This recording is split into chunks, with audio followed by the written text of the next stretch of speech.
आपके बहुत काम आने वाला एक वीडियो जहां पर आपको अगर कानूनी समस्या का कोई हल निकालना है तो अल्टीमेटली आप जाते वकील साहब के पास में हैं और कभी अगर उनके साथ में अनबन हो गई, कोई दिक्कत हो गई, फिर आप क्या करेंगे। इस कंडीशन पे बहुत ज़रूरी है ये जानना कि आज अगर हमारे साथ, हमारे वकील के साथ सारी चीज़ें ठीक हैं, कल को कोई दिक्कत हो गई तो फिर आप क्या करेंगे। मान लीजिए आप मेरे क्लाइंट हैं और आपने मुझे एक केस सौंपा। जब केस दिया सारी चीज़ें ठीक थी, 2, 4, 5, 6, 7 महीने भी ठीक था। साल भर के बाद में दिक्कतें आनी शुरू हो गई। शायद जैसा काम, जो इफेक्टिव काम आपको मेरे से चाहिए था, वो काम मैं आपको डिलीवर नहीं कर पाया। उस कंडीशन पे आप मुझे अपने केस से कैसे बाहर निकालेंगे, किसी दूसरे वकील को कैसे एंगेज करेंगे, या इस कंडीशन पर आप क्या कर सकते हैं, इस पर्टिकुलर मुद्दे पर बात करेंगे। नमस्कार, लीगल एडवाइस में आपने शुरुआत की अशोक पांडे के साथ, और कानून की जो जानकारी इस चैनल के माध्यम से लगातार हम आप तक पहुंचाते रहते, जहां पर आप कानून जानते हैं, समझते हैं, आपके केसेस से संबंधित कोई परेशानी में भी आपको काफ़ी मदद आती है। तो इस वजह से अगर आप नए, सब्सक्राइब ज़रूर कर लें। चलिए अपने मुद्दे को शुरू करते हैं। अगर आपको आपके वकील के साथ परेशानी है, तकलीफ है, बदलना चाहते हैं, क्या करेंगे। सबसे पहली तो ये बात है कि आपको इस बात का ध्यान रखना है कि कई बार वकील आपसे कहते हैं, यानी मान लीजिए आपका मेरे पास में केस है, मैंने आपको कहा कि आपके केस में इतनी फीस लगेगी XYZ अमाउंट। आपको बहुत ज़्यादा ओवर एक्साइटेड होकर पूरा पैसा एक बार में ही नहीं दे देना है। यह वकीलों के ऊपर भी एप्लीकेबल होता है कि वो एक साथ ही पूरा पैसा क्लाइंट से ना लें।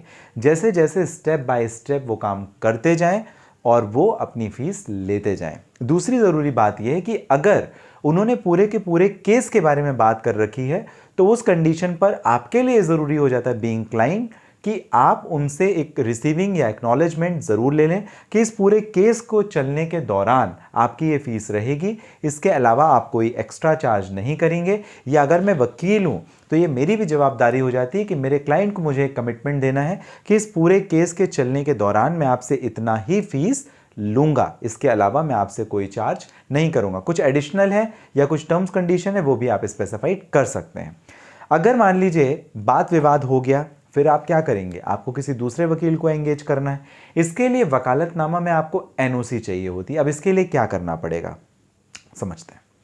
वकालतनामा एक डॉक्यूमेंट होता है, लीगल डॉक्यूमेंट, जो बार काउंसिल ऑफ इंडिया ने प्रिस्क्राइब किया है, समझिए कानून ने प्रिस्क्राइब किया है। जब आप किसी वकील को अपना केस सौंपते हैं तो वकील को आप ये परमिशन देते हैं कि आप मेरे केस को अपना समझ के आप कोर्ट में प्रेजेंट कीजिए। ये वकालतनामा होता है। तो जब आप उसे एंगेज करते हैं उस टाइम पे भी बिना एंगेज किए वकील आपका केस नहीं लड़ेगा, ये बात पक्की है। तो जब आप वकील को चेंज करते हैं तो उस वकील की NOC लेनी पड़ेगी। NOC का मतलब होता है नो ऑब्जेक्शन सर्टिफिकेट। यानी आपने मुझे एंगेज किया था, अब मुझे इस केस से अलग करके किसी और लॉयर को आप एंगेज करना चाहते हैं, उस कंडीशन में आपको NOC लगेगी, नो ऑब्जेक्शन सर्टिफिकेट। अभी आप कैसे लेंगे। मेरे ही वकालतनामा पर, मेरा जो वकालतनामा है उस पर मैं NOC लिख करके साइन और डेट और सिग्नेचर और सील करके आपको दूंगा। ये जो कॉपी वकालतनामा की वो आप अपने वकील को दें और आपका जो वकील है वो फिर कोर्ट में वो फाइल करेगा, फिर आपका वकील बदल गया। ये पूरी प्रक्रिया होती है।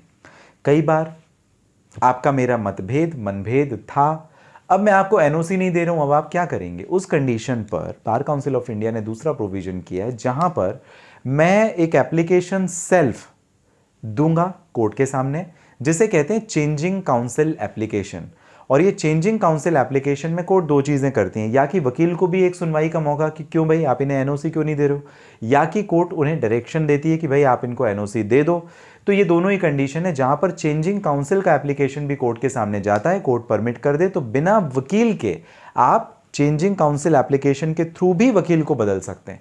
ये इस वजह से भी बताना ज़रूरी है, कोई वकीलों के अगेंस्ट वाली बात नहीं है, कोई फेवर वाली क्लाइंट की बात नहीं है, लेकिन क्योंकि कानून में ऐसे प्रावधान दिए गए हैं, लोगों को इसके बारे में जानकारी नहीं होती, पता नहीं होता, तो पता रहना चाहिए।